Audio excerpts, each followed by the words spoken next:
Good morning, everyone. I'm Harshit, your tech host, and welcome to the Daily Tech News Bulletin brought to you by IT Voice. In today's news, we will be covering news about Gmail smartphone app gets email summarize option powered by Gemini.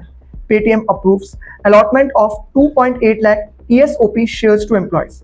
ChatGPT gets new competitor say hello to Moshi. boAt Lunar Oasis with 1.43-inch AMOLED display, X1 processor, MapmyIndia navigation launched. Apple Watch Series 10 may get ultra-sized screen. Apple approves Epic Games Store app after initial disputes. Samsung tipped to bring Galaxy AI-powered live translate feature to WhatsApp calls and more. Google's Gmail app is introducing a summarize this email feature for Android and iOS. This feature is currently available only to paid users. The feature summarizes long email conversations, providing recaps and highlights to save time. Users can copy the summary and rate its helpfulness. The feature is rolling out widely and will be fully available in the coming weeks. Summarize button appears below the subject line and works in threads with at least 2 responses. Google is also planning to introduce Gmail question and answer and contextual smart reply. The Gemini side panel will help draft emails, suggest responses, and find information from emails and Google Drive. Next up, we have 197 Communications, the parent company of Paytm, has announced the allotment of 2,81,394 equity shares to eligible employees. This allotment was approved by the Nomination and Remuneration Committee through the Employee Stock Option Scheme (ESOP) on 7 July 2024. A total of 2,78,858 shares were allotted under the 2019 ESOP. An additional 2,536 shares were allotted under the 2008 ESOP. Following this allotment, Paytm's total issued, subscribed, and paid up equity share capital increased from rupees 63 crore 59 lakh 92,696 to rupees 63 crore 62 lakh 74,090. Each share has a face value of rupees 1. The exercise price per share was rupees 9, including a premium of rupees 8.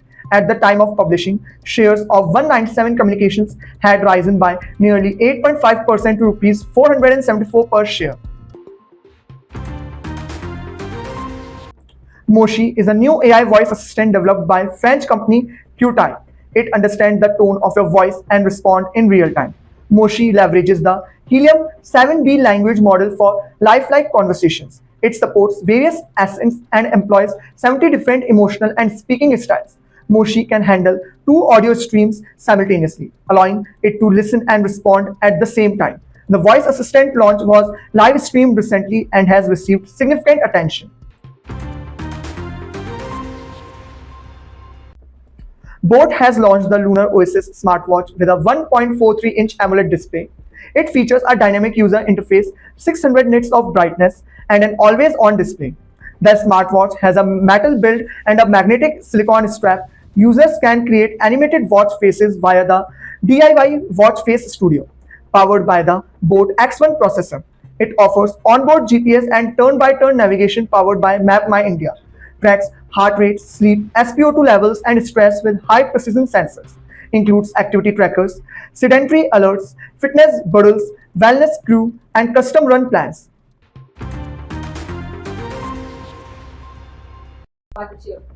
A potentially exciting news for Apple Watch owners. Apple Watch Series 10 may feature a screen size similar to the Apple Watch Ultra 49mm display. Other possible improvements include a thinner case and a new chip. The Series 10 is rumored to have a 2-inch display. No major design changes are expected, which means compatibility with existing watch straps will likely remain. The new chip in the Series 10 could pave the way for future AI enhancements. This information comes from Mark Gurman Power on newsletter for Bloomberg. Apple is reportedly facing challenges with new health sensor updates.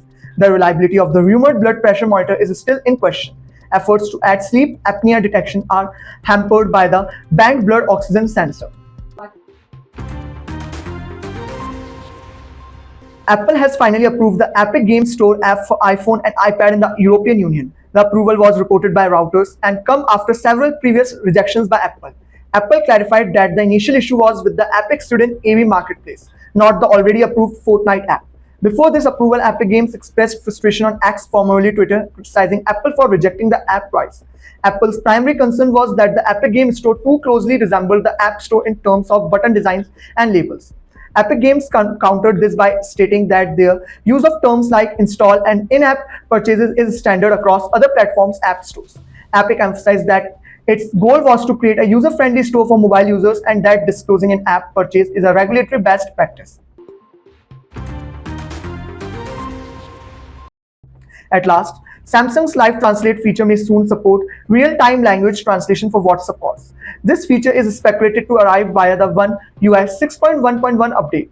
The One UI 6.1.1 update is expected to be announced at the Galaxy Unpacked event on 10 July in Paris. The update might debut with the Galaxy Z Fold 6 and Galaxy Z Flip 6 smartphones.